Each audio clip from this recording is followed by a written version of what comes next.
On veut revenir dans la saga. On veut revenir dans la saga. D'accord, mais t'étais dans le MCU. Ouais. Non, peut-être pas en fait, parce que ton truc, j'ai l'impression que ça pue la merde. Tu viens, on se casse? Ouais, carrément. Je respecte ton avis, mais en tout cas, c'est pas le mien, donc c'est pas le bon, tu vois ce que je veux dire. Non mais je l'ai vu 6614 fois alors. Salut les cinéphiles de l'extrême et bienvenue pour cette nouvelle critique critiquable. Et oui, ça faisait longtemps et ça fait extrêmement plaisir de revenir avec ce format pour vous parler du nouveau film X-Men, à savoir... réalisé par Bryan Singer. Attends, quoi? C'est pas Bryan Singer? Attends, quoi? Ah, d'accord, bon. Donc ça explique en fait que le film soit pas terrible. D'accord, bon bah je vais rectifier, écoute... Alors, c'est pas Bryan Singer, c'est Simon Kinberg. Et là, je piche pas. Non, parce que le gars travaille sur la saga depuis un petit moment quand même, notamment au scénario. Et on se retrouve avec ça. Mais ça le suffit, quoi, il y en a marre. Mais avant d'aller plus loin, synopsis. Jean Grey se prend une rafale cosmique dans la tronche. La Force Phoenix, toi-même, tu sais. Et puis, bah, elle contrôle plus rien, hein, comme dans X-Men 3. Et il y a une bande d'extraterrestres métamorphes, hein, un petit peu à la manière des Skrulls, qui vient s'incruster dans la partie.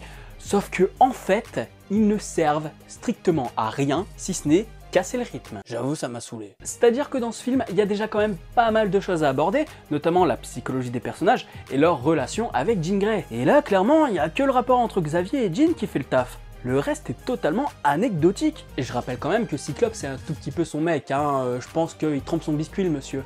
Donc, pourquoi il est aussi transparent, alors que clairement... ce qui arrive à Jean, ça le concerne bien plus que la majorité de tous les autres X-Men. Après, tout n'est pas acheté et j'aime beaucoup l'idée de questionner la place de Charles. Le fait que Mystique remette son statut de grand sage en question, par exemple, je trouve ça stylé. Mais ce n'est clairement pas développé, hein, notamment parce qu'on a intégré ces extraterrestres à la con là qui ne servent mais strictement à rien. Pourquoi ces putains d'extraterrestres? Fallait crever ces enfoirés. On dirait que les mecs voulaient leurs propres Skrulls, sauf que clairement on s'en bat les couilles. On s'en bat les couilles. Et Magneto qui nous fait encore le coup de je suis gentil, je suis méchant et je suis gentil derrière. Eh bien c'est relou. Dans Apocalypse ça passait encore parce qu'il y avait quand même des scènes qui étaient assez fortes autour de Magneto.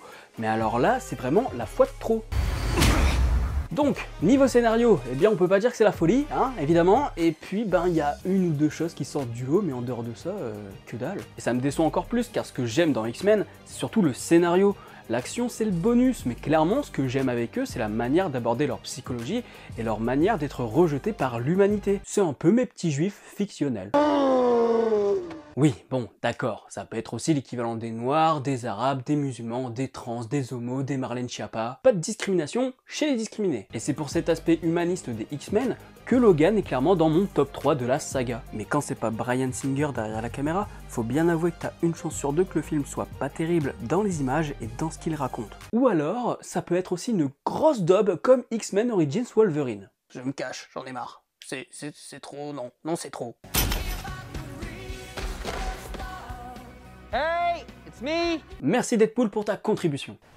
Maintenant, je vais te parler de la réalisation, parce que même si le scénario est pas terrible, qu'il est quand même pas mal bâclé, eh bien on pourrait se dire que niveau réal, eh bien ça rattrape le projet. Mais pas du tout.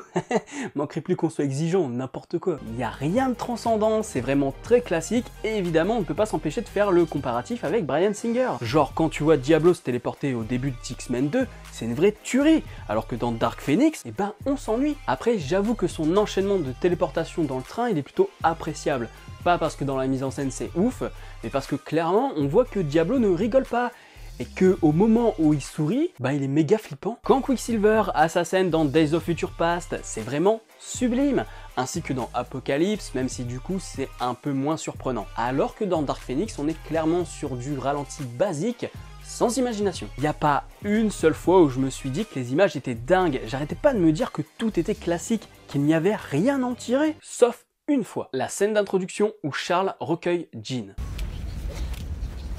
Non mais clairement, elle est vraiment sublime. C'est la seule fois où je me suis dit que dans ce film, on allait avoir du très très lourd. J'en ai chialé sans déconner. Et dans cette scène, il y a un plan qui m'a vraiment marqué, c'est celui où tu as le manoir qui est filmé en contre-plongée, avec devant Jean qui a environ 10 ans quoi, et qui est confronté à cet immense manoir. Il y a tellement de sous-lecture dans ce plan. Évidemment, il y a l'idée de la petite fille face à un monument gigantesque. Ça, c'est basique, c'est simple. Non, j'ai pas fait une référence à Orelsan volontairement, mais c'est aussi une manière de montrer l'emprise de Charles sur Jean, parce qu'il faut rappeler qu'il l'a un petit peu manipulé, voire qu'il lui a même retourné le cerveau, pépère. C'est aussi une manière de montrer l'arrivée du monstre au sein des X-Men, comme pour annoncer le début de la fin. Même si le manoir est imposant, la petite fille va y entrer pour le changer à tout jamais. Et en montrant le manoir de façon imposante, quand on connaît les capacités de Jean Grey, on comprend que c'est une manière de dire que même si la gamine est minuscule, elle est vouée à devenir l'une des mutantes les plus puissantes de la Terre. Et ce qui contribue à obtenir toutes ces sous-lectures, bah c'est la musique de Hans Zimmer.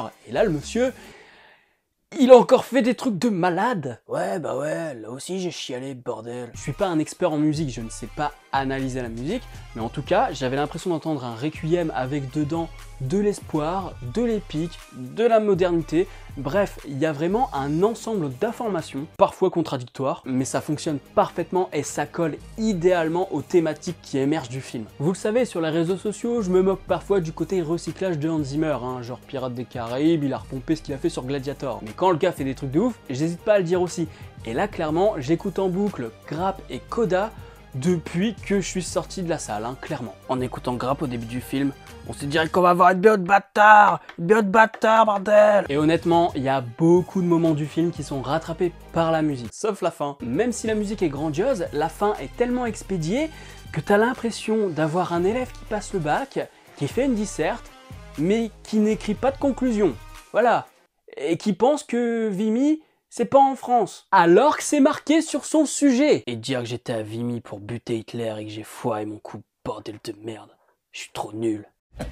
C'est long avec la phrase. Petit mot sur la VF aussi, parce que j'ai l'impression qu'elle a changé, notamment sur Mystique, parce que avant j'avais pas spécialement l'impression d'entendre Meredith Grey de Grey's Anatomy. J'aurais pu vérifier l'info, mais j'ai eu complètement la flemme. Ah ouais, mais non, le maquillage quoi. Mais le maquillage, bordel de merde. Les mecs en ont de plus en plus rien à foutre du practical effect. Mais franchement, mais niquez vos mères. Cordialement, quand même, mais allez niquer vos mères. On est passé d'une meuf au corps totalement transformé à une tête peinte en bleu avec 2-3 morceaux de prothèses bidons. Les pires cosplayers sont moins feignants que ça. Et le pire, c'est qu'ils ont même choisi des facilités, genre par exemple quand elle revient au manoir après la petite mission spatiale là, ils la font prendre une forme non mutante. Ça n'a pas de sens. C'est-à-dire que dans Apocalypse, on nous a bien fait comprendre qu'elle avait accepté ce qu'elle était. Maintenant, elle se cachait plus derrière une forme humaine, quoi, une forme non mutante. Or là, elle débarque dans un environnement avec que des mutants, et là c'est important de le souligner, donc que des mutants, ce qui veut dire soit des gens qui ont accepté ce qu'ils étaient, soit des gens qui ont encore du mal à accepter, et donc à qui il faut montrer l'exemple. Et elle, qu'est-ce qu'elle fait? Elle se cache derrière une forme humaine, comme si elle n'avait pas accepté ce qu'elle était, et comme si en tant que professeur, eh bien elle disait aux élèves qu'il ne faut pas accepter d'être un mutant. Du coup, allez niquer vos mères et vos grands-mères. D'autant plus que le personnage n'a pas beaucoup d'apparitions, donc clairement c'est du foutage de gueule mais incroyable. Et il y a juste sa tête à maquiller, faut le noter. Go fuck yourself, pretty boy. Et comme je vois arriver cette question en commentaire, si tu me demandes de choisir entre Avengers Endgame et X-Men Dark Phoenix, mais alors là, je me pose même pas la question. Dark Phoenix, direct. Et comptez pas sur moi pour aller au cinéma pour aller me taper la version longue à la con de Avengers Endgame, merci. Les puputes qui font le trottoir pour des puceaux, c'est pas ma cam. Une dernière chose concernant la fin de Dark Phoenix. Et non, je ne vais pas spoil, rassurez-vous. J'ai juste un truc à dire. Rappelez-vous de ce qui se passe à la fin de Days of Future Past. Rappelez-vous de ce que Wolverine voit à la fin du film. Voilà, c'est tout ce que j'ai à dire. Si t'as vu les deux films, tu devrais comprendre. C'est tout pour cette critique. Si la vidéo vous a plu, n'hésitez pas à mettre un petit pouce bleu, à la partager sur les réseaux sociaux. Viens dire en commentaire si je te manque. Et petit message pour Captain America. Ça tu vois, ça c'est le cul du Canada, ça connard. Abonnez-vous à la chaîne si ce n'est pas encore fait et n'oubliez pas d'actionner la petite cloche pour être alerté des prochaines vidéos. Quant à moi, je vous dis à la prochaine sur la toile. Salut. Et pour les rageux, Allez vous faire enculer tous les deux.